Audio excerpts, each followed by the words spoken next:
mag-test sa iyong palay ay mayroong kasabihan na once tested, always wanted. Hindi na talaga. Good morning. This is your Yuyu Sam. Welcome to all lovely ladies and gentlemen. Ang ating topic sa umagang ito ay mag-update tayo sa palay na pagpunta ko rito ng nakaraan, hindi pa lahat ito ay nagkaroon ng bunga. Dito ngayon sa aking kaliwa, dito ay pareho lang to ang variety. Dito sa amin ganun din. At mapapansin nyo na dito mababa. Yan, mababa dito. Dito ay mataas. Pareho lang to silang 18 white. At yung luma to na version o yung variety ng palay. Nagkatalo lang to dito sa sinasabi ko na fertilizer ang paggamit. Maari na ito ay hindi masyado siyang sapat. Ito ay sapat kaya malakas tumubo. Kadalasan na mga palay noon, ang stem nodes ay mataba na siya at mabilog at mayroon na talagang laman. Yun ang una kong bumalik ako dito, mga isang linggo nakalipas, lahat ng palay ay nagkaroon na talaga siya ng full blown o yung pag rice bearing sa palay. Complete na siya pero wala pang solid na laman ang rice grains. Milky pa siya ngayon, alas 7 ng umaga, at ang lahat ng palay ay nilalagyan ng mga pangharang sa ibon, yung mga lumang lambat na hindi na ginagamit. Yung iba ditong lambat na ginagamit ay mayroon pa talagang floaters. Ayan. At maliban sa floaters, mayroon pa siyang sinkers. Hindi ito ginagamit sa ilog dahil sira na siya. At nilalaan lang to siya dito sa mga palayan. Yung mga luma kasi ng mga lambat ay hindi nila tinatapon. Kaya nagkaroon ng mga lambat ang mga bawat farmers dito na hindi pa panahon ng pag-planting ng palay. Ang ginagawa ng mga farmers ay nanglalambat muna sila ng isda diyan sa ilog o doon sa sea. Yun ang mga isang hanap buhay sa mga farmers dito.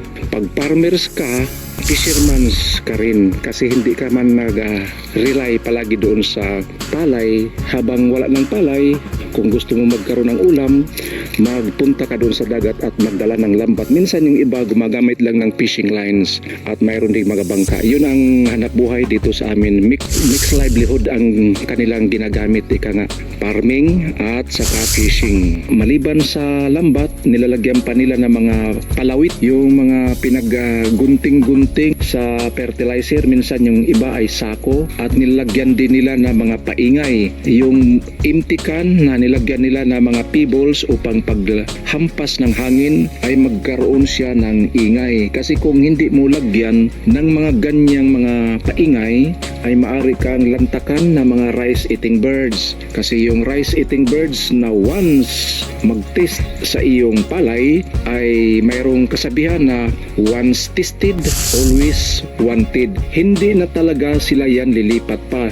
Diyan na lang sila palagi. At ikaw na ang mamroblema noon, palagi ka ng araw-araw pumupunta rito, mas mainam na bago pa mag-full blown ang iyong rice ay maglagay ka na ng mga pasiunang babala o mga precautionary measurement upang hindi siya malantakan ng ibon, katulad na maglagay ka ng mga palawit na may itinatali mo sa dulo-dulo at nilagyan mo ng mga tirno na old dresses na hindi na ginagamit. Mas mainam na ilagay mo yung damit na hindi pa talaga nagkaroon ng paglaba, yung galing sa iyong pawis, kasi maaamoy ng mga ibon na nandyan ang iyong pawis, kaya alam nila na may tao. Mas mainam na yun ang gamitin mo, yung terno, yung short, yung damit, at lagyan mo rin ng sombrero. Yan, narinig nyo na mayroong humihila doon sa dulo dahil may nagbantay rin sa kabilang area. Nilagyan nila ng mga palawit at saka yung paingay. Balik tayo dito sa palay.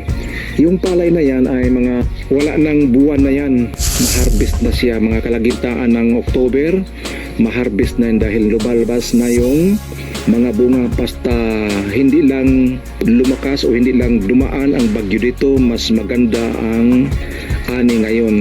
Kahit papaano, nagkaroon ng unang-una bago pa nagtanim, mayroong mga balita o mayroong mga news sa lahat-lahat na mga TV station, minsan sa print media at sa mga multimedia na magkaroon ng El Nino sa year 2023. In the middle of year 2023, hindi natuloy, mas mainam na hindi natuloy.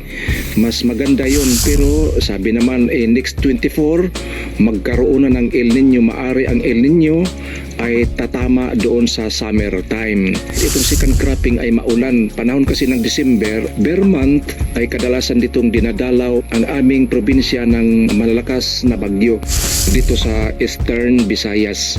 Dito yung mga super typhoon dumadaan, kaya iniiwasan namin sa mga ganyang pagkakataon na hindi tapos na nag-harvest ang mga farmers.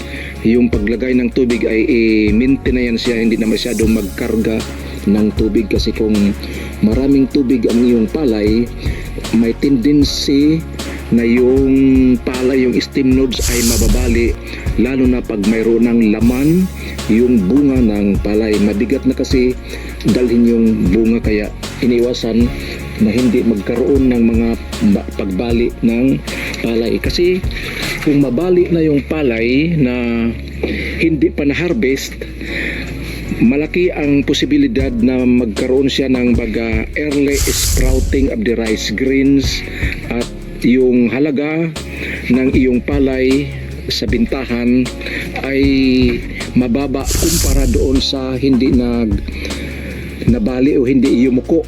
Yun ang mga iniiwasan ng mga farmers, kasi ngayon ang farmers ay sila pa ang magtatanong sa price per kilo kung magkano ang bili.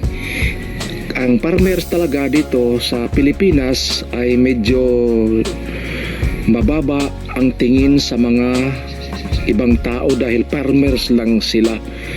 Farmers lang, pero hindi nila alam na yung mga farmers, lahat ng uri ng farmers dito sa Pilipinas, kahit sa buong mundo, ang mga farmers yan nagbigay at nagdala ng pagkain doon sa hapagkainan ng mga bawat mamamayan o bawat pamilya.